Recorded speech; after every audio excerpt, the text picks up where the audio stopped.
Hey guys, and welcome to another episode of my podcast, which I still have no idea what it's called. I'm hoping to just figure it out along the way. But today's episode is going to be talking about creating long-term safety in our relationships and how sometimes we have to do things that actually feel quite dangerous in order to create that safety that we want in the long term. And the word feel in this is very important to note because you'll never be required to do anything that's actually dangerous to create safety in your relationship. But there are some things that are necessary that will literally feel like death when you have to do them because of the past experiences that you have before. Let me give you a personal example. Anything to do with setting boundaries or expressing my needs or being vulnerable and sharing my feelings literally felt like death to me. And sometimes they still do, depending on the context of the situation. I'd literally feel my heart start racing. It's going to explode out of my chest. Because in the past, whenever I did try and do these things, whenever I did try and speak up for what I wanted or to say how I felt, I was constantly shut down. I was rejected. I was told I was wrong, that what I needed wasn't right, and that I was selfish. So I associate expressing myself with immediate rejection. So my nervous system goes into a complete fight or flight state because I'm anticipating that I'm going to get rejected again. So for me, staying small and not expressing what I needed and not expressing my feelings was my way of keeping myself safe. So here's what happened. I never felt valued in my relationships because people didn't know how to value me in the way that I wanted to be valued. I never told them how to do that. I felt resentful because I felt like I was constantly giving and constantly putting other people above myself, and I was never receiving the same treatment in exchange. And it made me feel even more insecure because I was perpetuating this feeling that I'm not good enough to receive what I want. And when other people wouldn't treat me in the way that I wanted them to, that would make me feel even more unworthy, even though I really had myself to blame because I never communicated what it was that I actually wanted. So what I came to realize is that these things that I was doing to keep myself safe, which was the people-pleasing, the self-abandonment, the not having any boundaries, actually didn't make me feel very safe at all. It was a very skewed conception of what safety in a relationship is. I thought that just because I'm maintaining a relationship with someone, that I am safe. Just because I still have that person in connection with me, that I was safe. But I realized that the real safety is not losing myself. The real safety is being loved and valued and appreciated for who I am, not for what I give, and to have my needs met and to feel safe to express myself. So here's how I started doing the work to gain the strength and the confidence to help me do the scary things and start creating long-term safety in my relationships. So the first thing that I did was I started going to therapy, and I started understanding the root of my own behavior and why I was doing the things that I was doing. Because before that, I literally had no idea. I was just running on autopilot. My default was just to say yes to people and to abandon myself.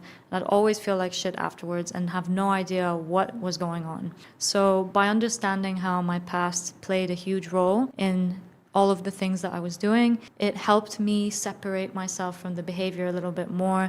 It helped me see it more when it was coming up. And that awareness, I think, has allowed me to start thinking about how I want to show up differently. And through my therapy, I learned that my needs and my feelings were shut down not because they were wrong, but because the person who was shutting me down did not have the emotional capacity to hold anyone but themselves in the relationship dynamic. And that information set me free.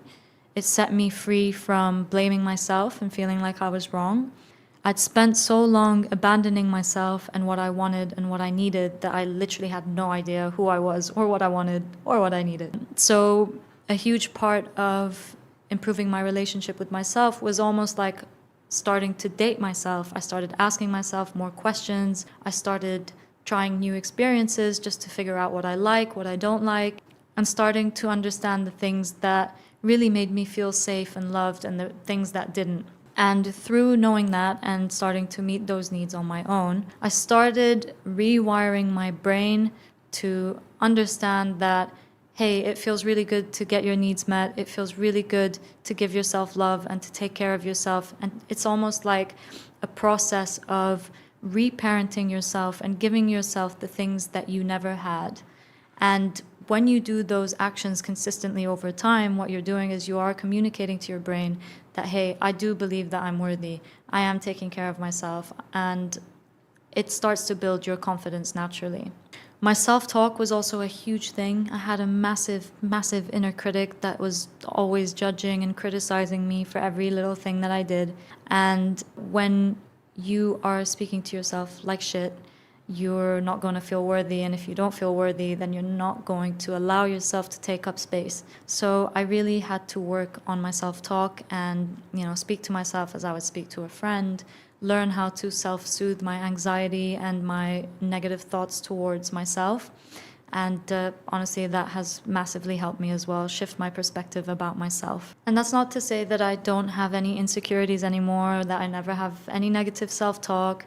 I really hoped that that would happen one day, but it's 5 years later and it still hasn't happened. I've been told by my therapist that it's a very unrealistic expectation, and I'm starting to realize that it is. So yeah, even though I still am hard on myself sometimes, and I do still find myself being a little judgmental or a little bit critical, I am able to meet myself there, and I'm able to just give myself the love that that voice really needs. So yeah, I started treating myself really well. I started getting more comfortable with myself. And honestly, I started becoming really happy in my own company, which made it harder for me then to settle for relationships that didn't make me feel good, because I didn't need anyone to make me feel happy. I suddenly knew how to make myself happy. And I wanted to have relationships. It's not like I just wanted to sit in a corner on my own, which is the reason why I started doing this work in the first place, to learn how to have better relationships with people. The third thing was that I really had to keep practicing and failing and practicing at failing, at being vulnerable and asking for my needs and setting boundaries. Because like I said, it feels like death, and it's not always easy to do it in the moment. But giving myself little reminders that I am doing this for me, I'm doing this for my own happiness, I'm doing this because I deserve it, helped me take the necessary steps that I knew I needed to take, even if they weren't directly in the moment that I needed to take them. And one thing that I learned that has helped me make it less hard to do these things is that when we are communicating our feelings and our needs and our boundaries, it is not so that other people will accept them. It is so that other people know what it is that we require. And then it is their responsibility to decide from their side whether it is something that they are willing to do, whether it is something they want to do, or if it's something that they even have the capacity to do. And their response has nothing to do with whether what you're saying or what you're bringing to the table is right or wrong. Because that was one of the biggest fears, right? If somebody rejects my feelings, if somebody rejects my boundary, then that means that what I'm asking is wrong. And that's why so many of us are afraid of doing it, because we don't want to have that feeling that we've been rejected and that we are wrong. But when we stop taking their reaction personally, we gain a lot more power to do the things that we know that we need to do to start feeling more safe and fulfilled in our relationships. And the most important and difficult lesson that I learned through this experience was that there's no amount of relationship podcasts, there's no amount of therapy, there's no amount of books that you can read on people pleasing or perfectionism that are going to make you do the things that you need to do. Information is powerful, but it doesn't make making the change feel any easier. It gives you something to work towards. It gives you a better understanding of yourself, which, like I've said, has been super, super helpful. But it's not going to suddenly become easier to express your feelings and be vulnerable just because Brené Brown said that it's the birthplace of vulnerability. And it's not going to become easier to set boundaries just because you saw a boundary framework on Instagram. At the end of the day, our inability to do these things comes from a survival response. We have been operating in this place of danger for years, and it is literally hardwired into our nervous system. When you are trying to break out of it, it is literally going to feel like you are dying, because essentially what you're doing is that you are removing your armor, the armor that has kept you alive for so long, the one that you've had to put on in order to keep yourself safe, and you are just ripping it off you, and you are exposing yourself to being killed, essentially. And this is the thing that I wish that I realized sooner, is that you need to stop waiting for it to feel easy before you do it.